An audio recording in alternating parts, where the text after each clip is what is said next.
Hello everyone, welcome back. So today I'm going to explain to you about English consonant and English vowel. So without further ado, let's jump into this discussion. Well, the differences between both of them is located in its obstruction. If we are talking about consonant, it must be talking about the obstruction that happens in the vocal throat.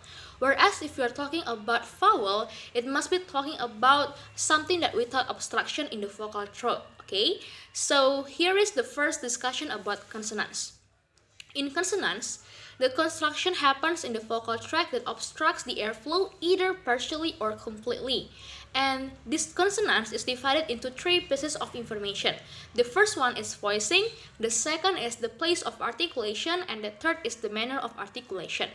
Okay, let's jump into the first discussion, voicing. If we are talking about voicing, we are talking about whether a consonant sound is voiced or voiceless. For example, if we are talking about the voiced consonants like Z or and V, we say that this kind of sounds consonant is the vocal fold is vibrate. For example, when we are saying like the words as Z is, for example, like zip, we will feel like there's a vibrate on our vocal folds. For example, zip, zip. And also in V, like for example, we have the words here fat. When we are talking about the consonant fat, we have a little bit vibrate vocal folds here. So that's what you can do when you want to differentiate between the voice or voiceless sounds. As for the voiceless sound, we have S and F. So the vocal folds are held apart to let the air pass through. That's what we call as voicing. Second, we go to place of articulation. Place of articulation is where the obstruction in the vocal tract is occurs. For example, in the place of articulation, we have bilabial, we have labiodental, we have also post-alveolar. After alveolar, we have post-alveolar, and then palatal, velar, uvular, and glottal. So basically, if we are explaining about each place of articulation, we are talking about the place of the organ speech that exists in language sounds. For example, bilabial. Bilabial found if we obstruct our vocal tract at the lips. For example, the sounds B or B and P or P. For example, when we are saying P, there is obstruction at our lips or vocal tract at our lips. And for example, P. And when we are also saying about B, there's also vocal tract and obstruction at our lips. That's for bilabial. Second, if we are talking about labiodental, there is obstruction with the top teeth on the bottom lip. For example, F and V.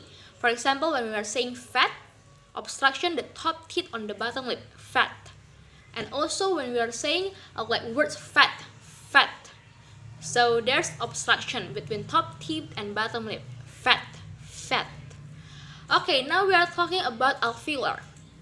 When you move your tongue reach above and behind your top teeth, that's what you call as alveolar. For example, the sounds T and the sounds D. When we are talking about the sounds, for example, to, you move your tongue, to. And for example, D, we have do. You also move your tongue to the ridge above, do. To, do. That's it.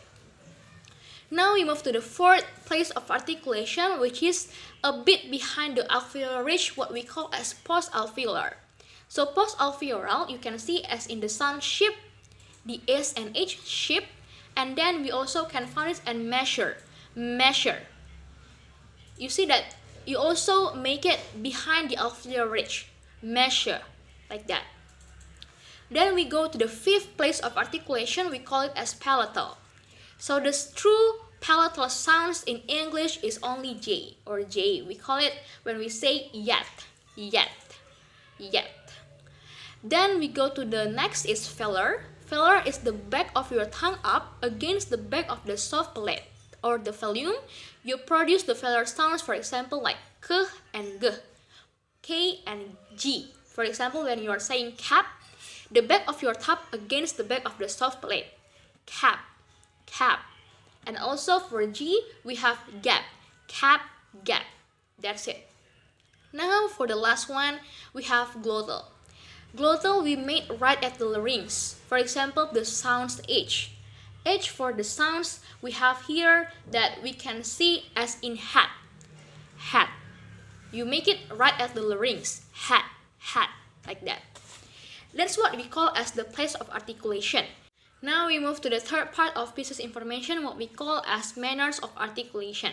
So manner of articulation is also talking about how the vocal tract is obstructed. It's talking about the process itself.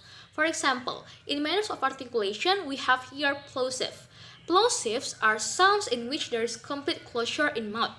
It means that when you obstruct the airflow completely and stop it. For example, we say in words like B and P, for example, park and bark. Park, bark. So it stopped, right? For example, also tar and dark. Tar, dark. No more airflow. Okay, no more airflow. So next we have here we have also what we call as fricative. Fricative is a condition when a closure which is not quite complete. So there is the air is not blocked at any points, and therefore there is no plosion.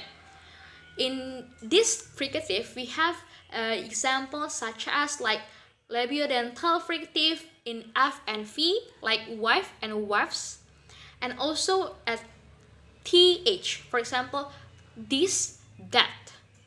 And also we also have alveolar fricative at S, sh, and z. We say it in zinc and zinc. So it means that there is a closure, but it's not complete. That's what you call as fricative. Then also we have here nasal. Nasal is resemble the plosive here. So when we obstruct the airflow in mouth but allow air to flow through the nasal cavity, is what we call as nasal. For example, when we are talking about three English nasals that voice, it's M in bilabial, what we call ram. Ram. Complete closure in the mouth, but there is still airflow through it. Ramp, right? And also we have here ran and rang. Ran, rang. That's it. Now, we move to the next part, which is what we call as here affricative. So basically what we can learn from affricative here, that we usually see that affricative is also similar with the fricative, but the difference is the combination. Affricative is a combination between plosive and fricative. So yeah, for example, the two English affricates are both palato-alveolar. For example, chin and ridge. That's what we call as affricative. And the last one is laterals. Laterals are sounds where the air is kept around the sides of the tongue. For example, milk, milk, bah. You feel that the air is kept around the sides of the tongue. Milk, bah, like that. That's what we call as the manner of articulation. And also we have here the lateral approximants. The lateral approximants is a condition when you feel like the tongue approaching the alveolar ridge. For example, you keep the tongue at the alveolar ridge but allow air to flow along the sides of the tongue. That's what you call as the lateral approximant. For example, we also have palatal approximant is in use and youth, and also in velar approximant we have Y, twin, square. That's what we can learn from manner of articulations of consonants. Then now we move to vowels. So vowels are made without an obstruction in the vocal tract, so they are sound like quite sonorous. In vowels, we have to consider three kinds of information here. The first is what we call as position of tongue, the second is what we call as head of tongue, and the third one is position of lips. Let's come with the first discussion about the head of tongue. Okay, the head of the tongue, we divide it into three kinds. The first one is high, mid, and low.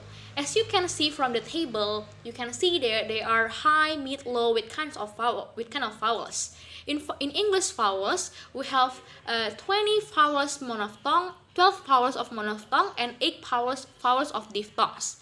So here, the differences between monophthong and diphthong is they both have two different sounds of vowels if it's called as diphthongs.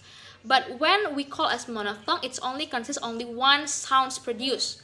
For example, we are talking about head of tongue. It deals with high, mid, and low. For example, when we are talking about beat, beat, bait, bat, bat, you can see that almost all of the words is similar. They have a similar words in consonants. It's B and T. Whereas the differences is in their vowels. Beat with double E, bit with I vowel, bait with AI vowel, E with bat with E vowel. So they are different. So the way you pronounce it is also different, although the consonant is almost similar. For example, when we are saying bit with double E, bit, you can feel that your tongue, the head of tongue is in the middle. It's different when we are saying about bit with I vowel, bit. You can feel that your head of tongue is in the high, bit. Okay, now we move to the next part is what we call as position of tongue. The position of tongue is also divided into front, central, and back here. So because when you can say I and then you say also you can feel that your I and you.